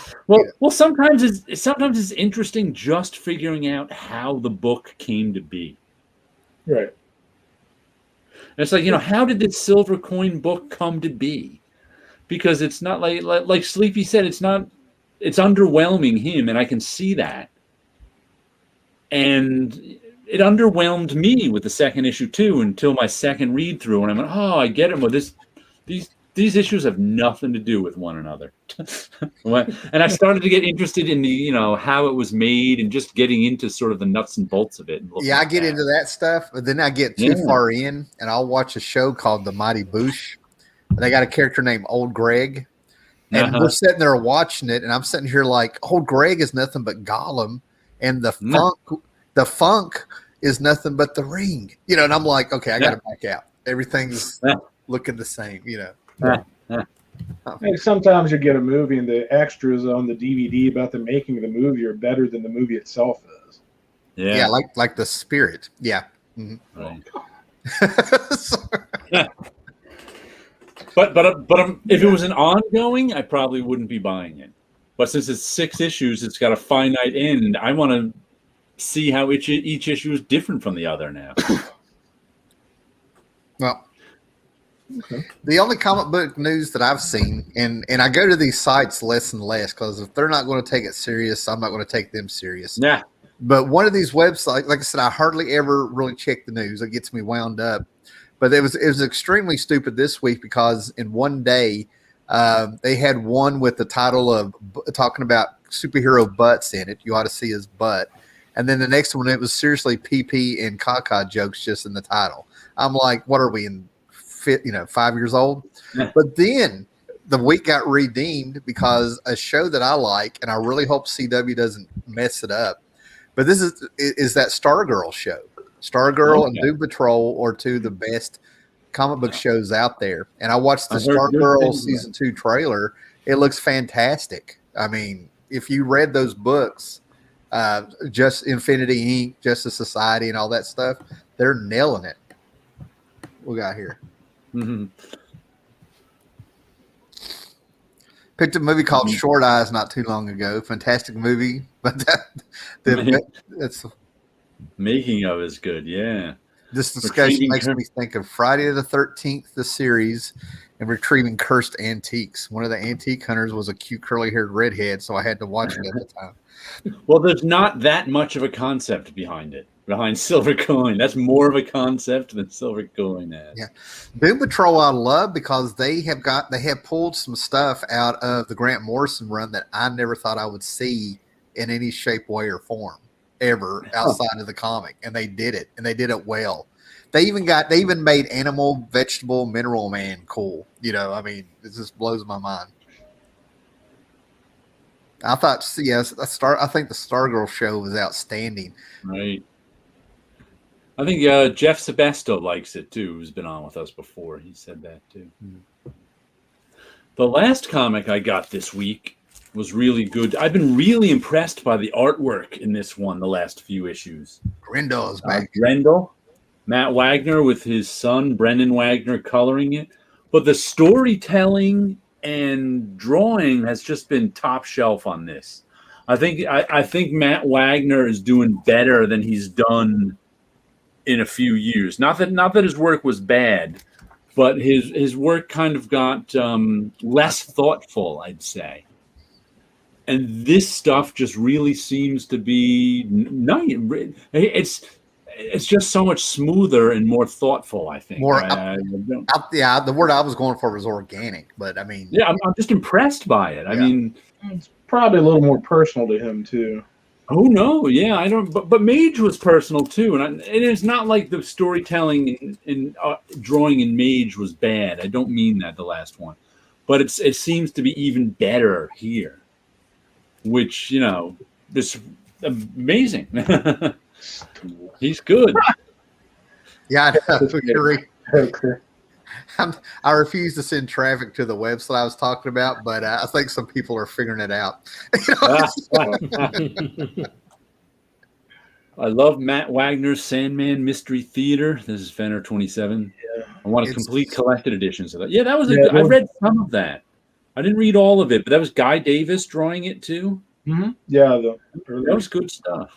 Yeah, it needs to be like an omnibus or something. They're like a collected. They're like one big giant book of that would be. Yeah, nice. I don't know why they haven't already had it out. I mean, I've been picking up an issue here and an issue there for years. And, they could do 3 books with 550 pages each. They do the whole series. I know there's been trades. I don't know how thick. Yeah, they didn't, but they never completed it. And there was even a second attempt at doing the series, but they never completed it. I used to have a Starman original page I got from Tony Harris, but I had to sell it. Yeah, I saw it at your place years ago. I got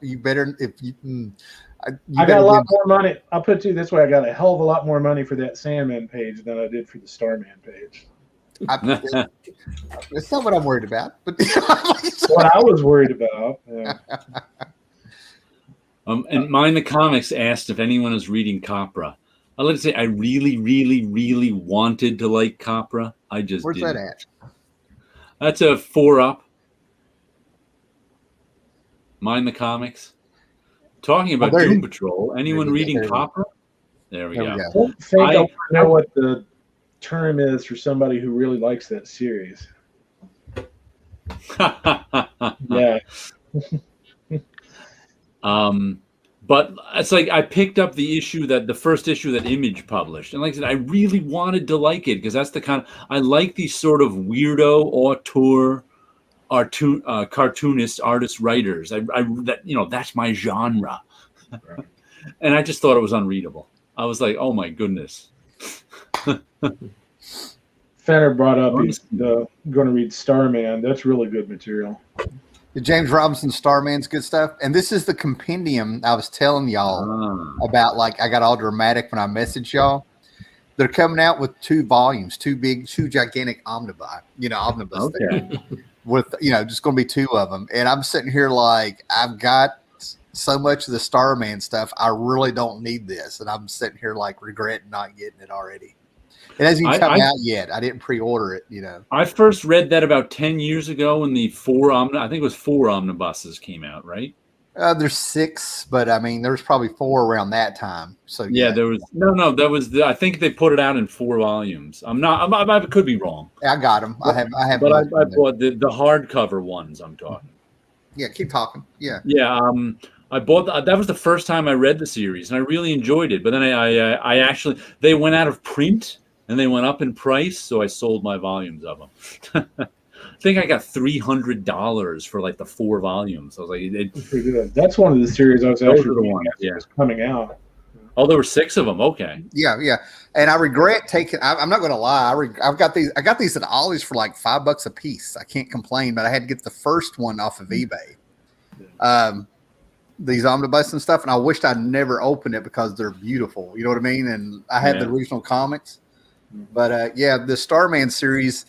I don't see it ever being worth money unless something really weird happens out there. But the omnibuses were when I sold my omnibuses like 4 years ago. To say they're worth money means how much do they go? They're like $50 an omnibus. You can buy them if you don't find them at Ollie's like I did a couple years ago. Right. They start out at $50 and go up. I sold the whole set for like $100 more than I paid for them. So it's like. There's one volume. Wow. There's one volume for some reason. There's one volume like anything. Yeah.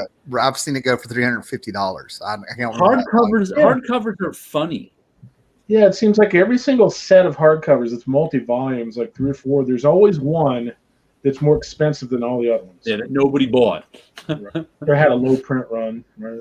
Yeah, but hardcovers are funny because they're worth nothing until they go out of print, and then a few of them are worth something. Right. Yeah, because people want a complete set.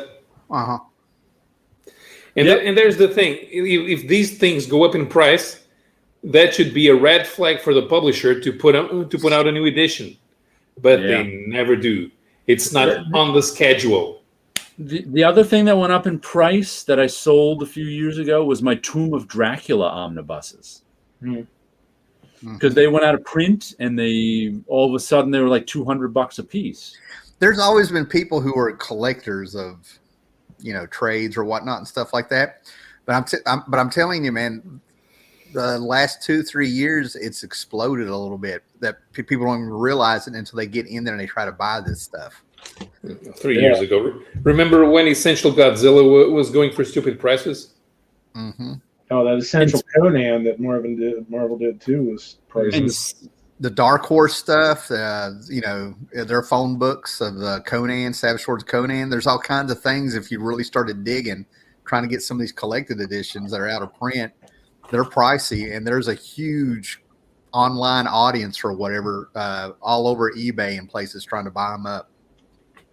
Yeah, Fenner says the Indiana Jones Marvel Years Dark Horse omnibus editions are out of print, and you never know what's going to be too. That's what I mean. Speaking of expensive, what I also took out of the library this week, I took this out again. I took this out. I think I wrote a review of it too in 2019. This is Gilbert Hernandez Luba, and I put it on after I I read it in 2019. I've read them all over the years. That was the first time I read them all together. And then I was like, I'm going to put this on my Amazon wish list and get it someday, because this, I could easily have this one on my shelf because I like looking at it and reading it. And it is I put it on my wish list in December of 2019. It's gone out of print, and it's $300 on Amazon now. So I was like, crap, I'm never going to get it at $300. So then I was looking for stuff to take out of the library, and I'm like, I'm going to take Luba out of the library again. I don't need to pay $300 for it. I'll keep it for a month and read it some more. Why If not? you end up keeping it, you'll pay the library $25, and if you just catch them on a sale, you'll pay a buck or $2 for it. I'll have to put a note in it. If you ever sell this, let me know. Library. I brought library copies. Like I think my where is it?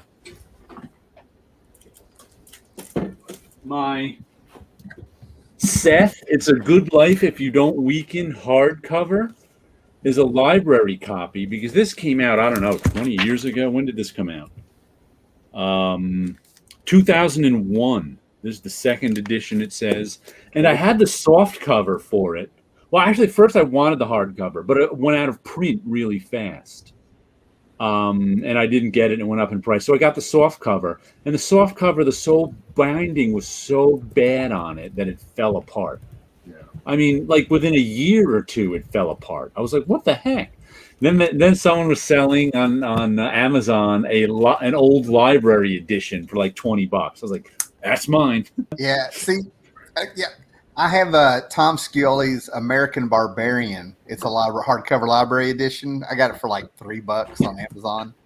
But what I didn't know is when I got my first volume of New Frontier by Darwin Cook, and I was so excited because I was like, man, I got that cheap. And when it came in, it was a library edition. I did not know that. So it was good and bad both. Yes, this is Gore Vidal said I got my Luba edition for $8 or $10. Yeah, this went up. It's $300 now.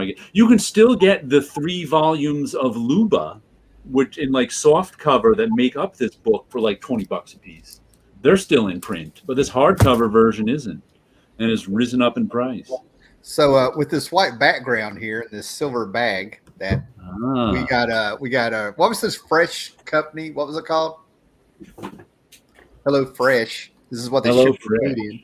I took a bunch of those trays I bought months ago for people who actually watch the show every week that were all musty and stuff. And I went out and I bought, or my wife got a box of baking soda or powder or whatever that you put in the refrigerator to take out smells.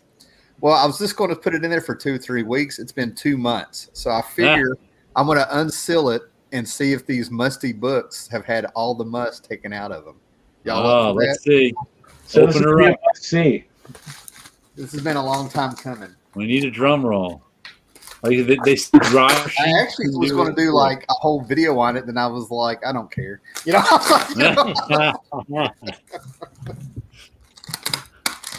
Let's see what he's got. See if we learned that trick. Don't get a tape hole on any of those books. And from what I'm smelling, I don't think it worked. Uh-oh. You have to try dryer sheets next. I did that. This is what we were using. Okay. Yeah, the Arm & Hammer fridge. Is the top open? How come I don't see the top open? It's you put it in the freezer. It's like a little there's a piece of fabric, and it's in the stuff. There's a permeable membrane. Yeah. Okay. It travels through it. So you got the front and the back, Gotcha. and it travels through it. So I imagine with no air moving through that, it wouldn't work. Because the air will be still inside that bag. All righty. How'd it do? Okay, on the 1970 Starstream, maybe it's the paper quality. This is Whitman books or something like that. Okay, it worked on the.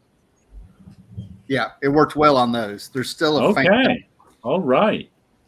Okay, on my Deathlock, my Astonishing Tales Deathlock, I think it worked. All right. So far, but I'm still smelling something in there. Well, as you can see, I'm just sticking my nose right into these. On these trays from the 80s and stuff, it seems to have worked. All right. So there was enough air movement or whatever. Something does smell musty, but we'll stop there because I got a lot of stuff in there. And I bet I know what it is. You put the bags and boards in there? Well, I put a lot of stuff in here. I was experimenting. I only wanted to do this once.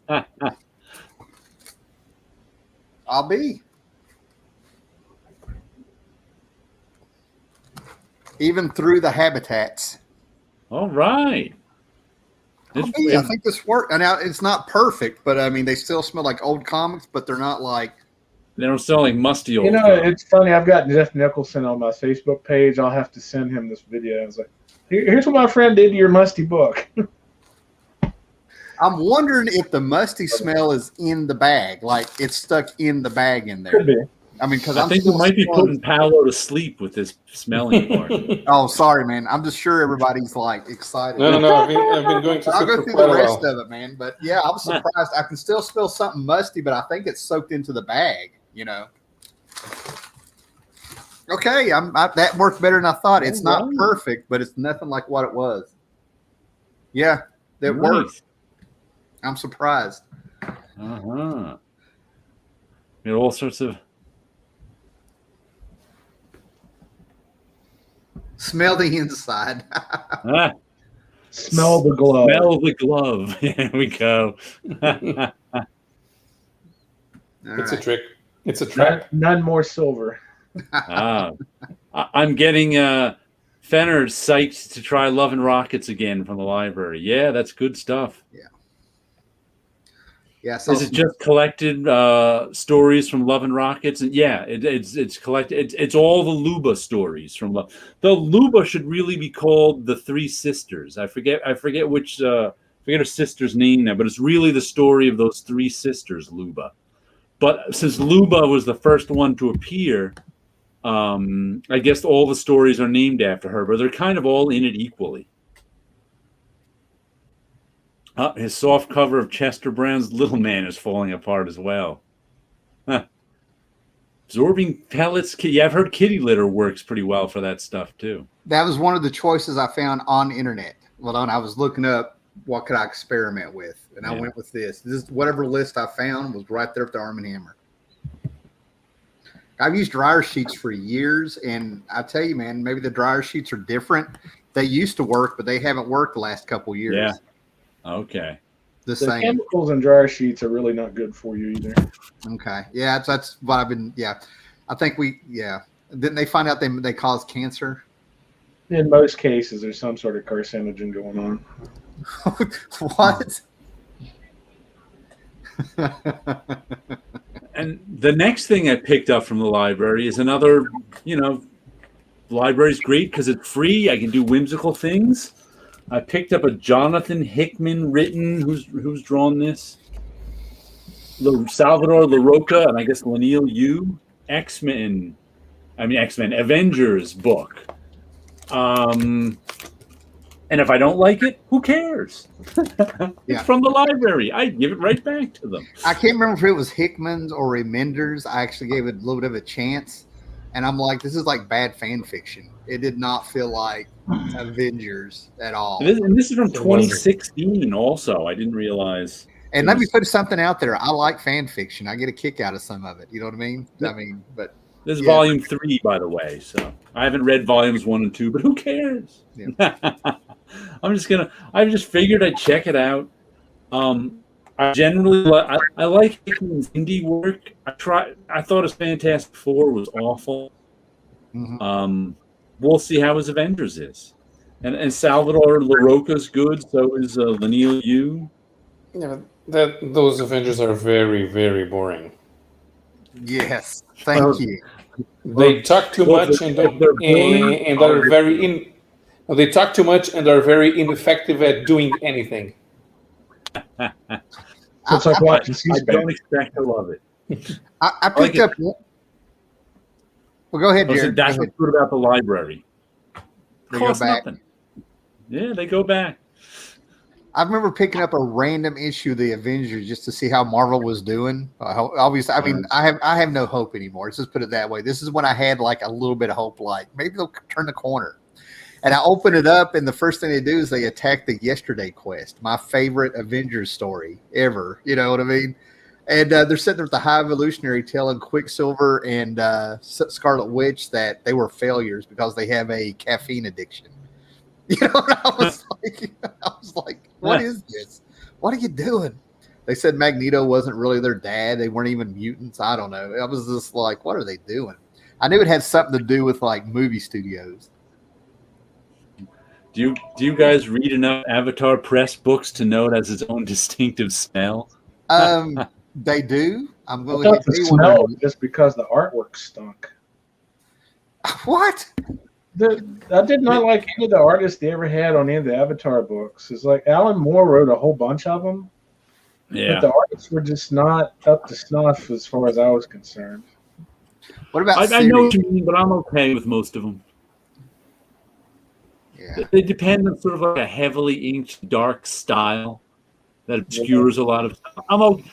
I'm okay with that, but I know what you mean. I can understand it not being a lot of people's taste. It's like they were solid, like C minus kind of books. Yeah. Yeah. Sometimes when I pick up a book like that and I'm expecting C minus art, I'm okay with it. As long as I'm in, which is why that Great Gatsby surprised me, because when I picked that up off the shelf, I was expecting C minus art, and that was not. That was So A art. I'm the other way around. Like Avatar Press put out Rover Red Charlie, and I thought the artist on it was great. Apparently I picked up a few good ones. Yeah. I imagine your individual mileage may vary. Yeah. I also have to But be careful with. Go ahead. I'm saying some printed matter has a distinctive, strong, like fruity smell. Oh yeah. I've never known what that, but some books that smells like fruity something. So not real. It's weird, and then it can be overwhelming. I don't know what makes that smell. I've never been able to figure it out. Well, guys, I know we had that talk off air one time where I was like, I found out my favorite, comics to smell, what year they're from, 1973. Those comics have a great smell when It's like you're pulling a Has cork anyone out. read? It was a good vintage. Yeah, gotta let it breathe. Has anyone read Hickman's Nightly News? I've never even heard of Hickman's Nightly I read it years ago. If it's the book that came out at Image, and it's an interesting read. It's the whole concept of it's told completely different than it's not a linear comic book story per se, but there's a reporter or something who is he's putting together his story, and it's showing us how like 5 corporations own everything, all the news places and everything. It's based on like real world. He was telling us what's going on out there. The reason it didn't really grab me is that it didn't feel like an original story. I'd heard all of this stuff before from other places.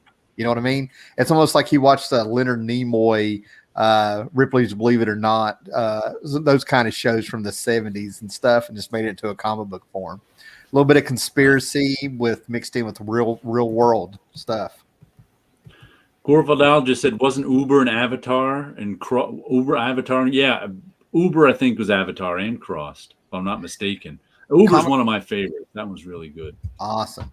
Comic Crack, can you show those magazines that were in the bag? I think I saw Rip Off Press as well. I'll tell you what, Comic Crack, I'll pop them up next week here. I got a lot of stuff on this table, and it would take a while. Now, here's the thing I was about to say. I don't know if you guys remember Serious Comics in the 90s, but Serious Comics, Avatar Comics. SIRIUS, like the dog star, right? Yeah, I've always called it Serious. Even though those companies are like a decade apart, you know what I'm saying? For some reason, it's the stuff that they published. They feel interchangeable. So sometimes I got to stop and make sure I know what decade I'm in. You know what I mean? I never thought of it that way. Well, if there's anybody who's going to write a demonic comic, it'd be one of those studios. That's my whole point. What is talking this? About Hickman's first comic?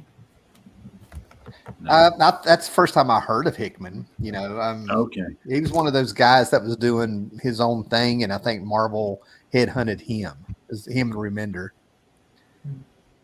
I think Rick Remender was like on message board sites with Warren Ellis and stuff. Then that's how he got discovered or something. It was something weird. Different. This is the last one I got out of the library this week, and it appears to be about Canadians, so Comic Crack will like it. This is Joe Sacco, Paying the Land. And I've read by him Safe Area Garageda. I have that one, which was really good. And I've had this one on my Amazon wish list for a while. Finally, I was like, you know what? I'm going to get it out of the library. They have it. So I picked it up, and this one is about let's see, and like Safe Area Garajda was about the Bosnian War, Right. the unpleasantness in Bosnia, as it was Very referred to at the time. unpleasant. But and Just go ahead. I'm gonna give this for crack. I just realized I could show while you talk. okay. And this one it looks like it's about Indigenous Canadians. Joe Sacco travels to the frozen north to reveal a people struggling with ambiguous wages of development and the incalculable toll of a pitiless colonial legacy. Okay.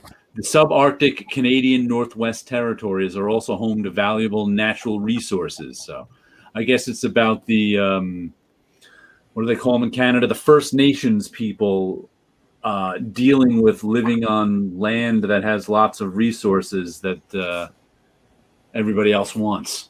Right.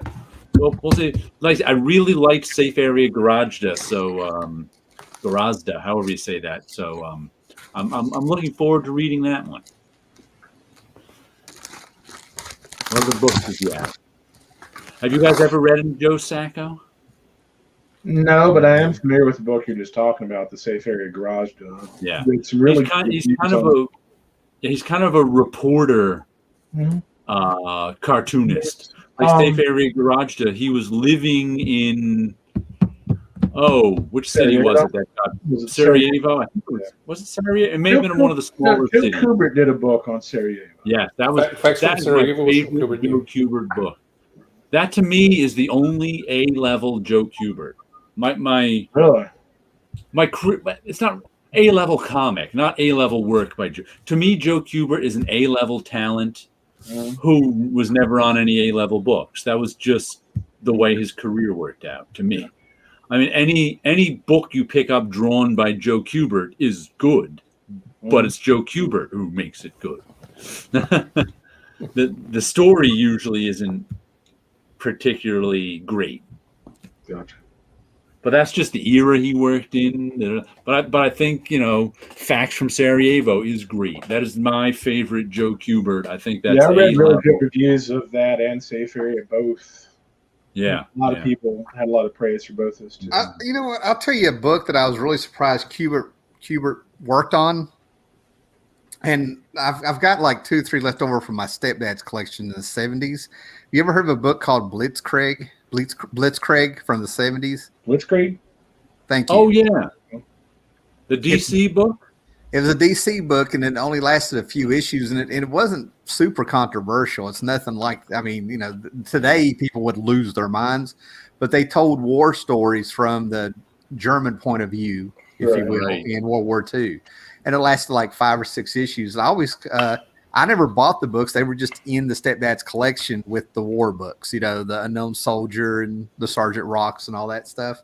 Right. And I just kind of like realized I finally got around to reading some of them like in the late 90s after having them for 20 years, in the boxes.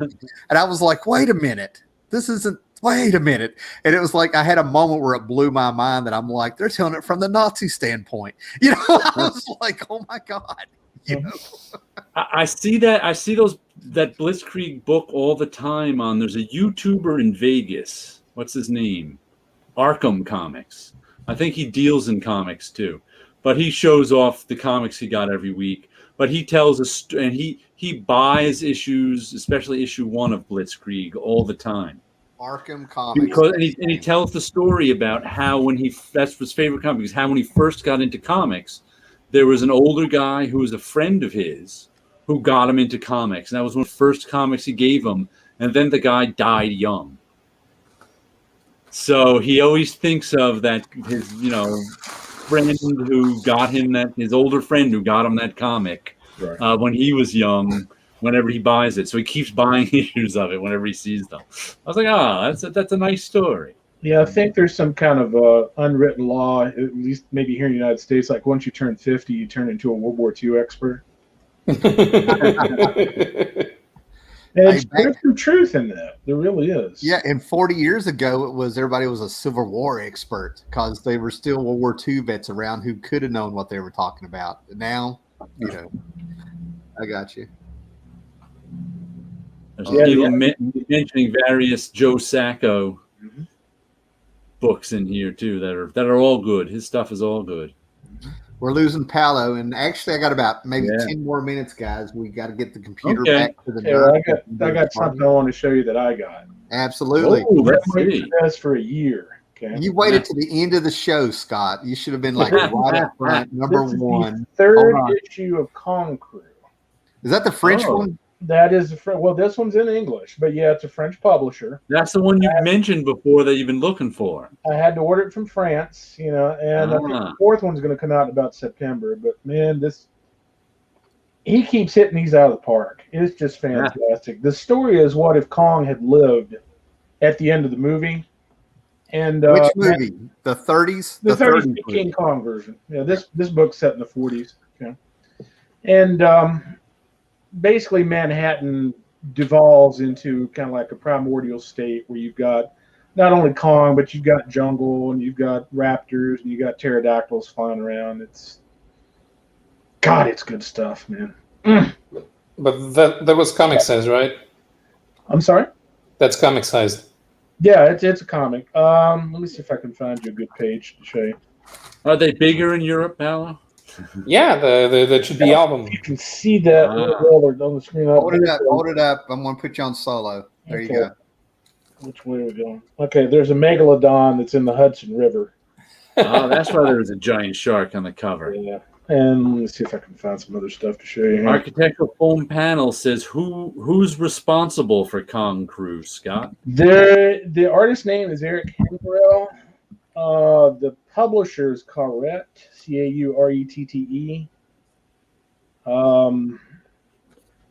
if I can find another good page for you. I don't know how well you can see that on the screen, especially since I'm moving around. There we go, right there. Who's the artist again? His name is Eric. I'm not sure how to pronounce his last name. I think it's Herengel. His last name is spelled Herenguel.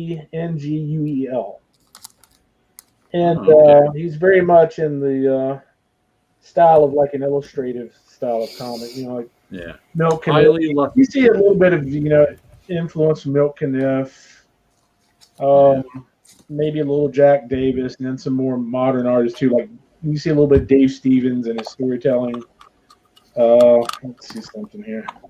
I mean, just look at this. You got freaking pterodactyls taking off after biplanes. That's good stuff. It is. That's the problem. Yeah, but that's the problem with doing an album and reducing it to comic size, because you're losing 50% of the detail. The French are not known for doing splash pages, so even an action shot will have 6 to 8 panels in it. Yeah. They're also doing an artist edition that's coming out later this year. That's got the first 2 issues in it. Oh, cool. But it's what, $5 US? Yeah, $5.99. $5.99 Canadian, $4.99. So $5 plus shipping. I want the trade. I want that one in trade. Get it one time. It's coming. There's already German and French trades. We want an album, not a trade. The Portuguese are a sleepy people. Oh yeah, damn. What's up, Vinny? It just took him. It just took Paolo a year to get sleepy. Let's point that out. A year. All right. It took me a year to wait for that book. So yeah, you've been talking about that book for I swear at least 3 or 4 years. It's so freaking good, man. It's the best, other than Atomic Robo. It's the best new book I've seen in like 15 to 20 years. Ooh, I should try to get the first printing of the French book, because it's got a 14 extra pages just with art. And I think the trade's also in color too, if I'm not mistaken. Color. Somebody noticed I had this. I'm up front. This is water damaged with a staple that's rusted through it. But this is the Star Masters. I I have all the DC stuff. I have the DC Comics Presents. I just want issue 1 and maybe a couple of these Star ones, right? Because they're really toned down for kids. I know that everybody's into collectibles and stuff, but every now and then they have a killer splash page in them. Like here's an advertisement for that. I love that art. I have a Masters of the Universe hardback. It's got the art. There's a fantastic splash page of Hordak showing up. It's good I didn't find this in my 20s because I totally would have made that a back tattoo, you know? See, now you have to have a crossover between Master Universe and Welcome Back, Kotter, so you can have Hordak versus Horseshack. Up your nose with the rubber hose. Yeah. Now his back tattoo is going to be that wasp woman. All right, guys. Well, I have to wind it down. Anybody got any final words? I think I'm good. Except you use your local library. You can get cool stuff out of it. Yes, you can. Even if you're just reading comics and not textbooks. Paolo, you're not driving tonight, right? No, I'm home. Okay. What about you, Scott? What you got? Jack and the other word that begins with S. You can say it. It's past 7 o'clock. It's adult time, you know. Literally nothing. I got a whole fun comics books recently. But... Well, my final word is that I appreciate our show much more because the last 2 nights I was kind of playing around, couldn't sleep, and I'd be watching these other live shows. And I'm not going to mention any of them, but one show scared the crap out of me because they were talking about the most minute, mundane thing ever in this hobby. And the guy was really mad about it, and he was trying to convince others. And I was just sitting here like, good God, I hope we don't sound like that. And we don't. So, yeah. We may sound like a bunch of old men going, wait, I'm going to hit this button. Wait. But we do the work. We read the books. We know what we're talking about. So that's a good thing, you know. We do point out rusty staples, though, you know. I've got to be honest. Yeah. There's integrity here. You know what I mean? Rusty Staples and Rusty Venture. Well, if anybody's interested, I was in Grotto Orloff's channel yesterday, and I spent about 3 hours there. Now, tell them where to find you because it's you told me it was a 5.5 hour show. Yeah, it's a 5 hour show, and I show up around 1 hour 30, and I stay on until 4 hours 45 or something. What channel was it? Grotto Orloff. Grotto Orloff. Yeah. Okay. And I'm going ahead and I want to push this. I'm going to push this right here. A couple of weeks ago, you two, Jared was out of town. I had to go do the First Friday thing, you know, with the family and stuff. And you two did a show, and I think you two need to continue that. I'm not joking. I've had bits and pieces on, you know, like when I've done like doing dishes, I'll kind of catch a little there and a little here, man. And I'm like, you guys need to. Were you guys talking about potatoes again or something? What happened? Something happened in that show. Yeah, we started talking about potatoes towards the end of the show, I think. Yeah, towards the end, we found out that Paolo does not like mashed potatoes. And we found out Paolo's insane. Yeah. You only found out after I told you I don't like mashed potatoes? Yeah.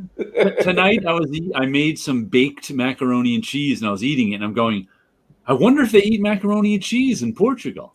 We don't. They don't. Here we go. This is the last one. If you can find it, check out that Hypnotic Eye cable access show that Grotto Noost used to be a part of. Is that the same dude that you were on with? Yeah. Hello? Okay. Yeah, before I went in, he was showing bits and pieces of the show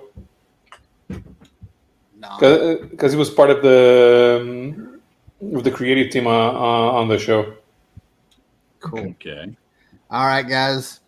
You guys have a good weekend. Cheerio, pip, and all that rot. From New York State, the Englishman. And he doesn't live in the heavy metal. Heavy metal, top of the class. All the rest can shove it up their ass. Mashed potato Later. cake.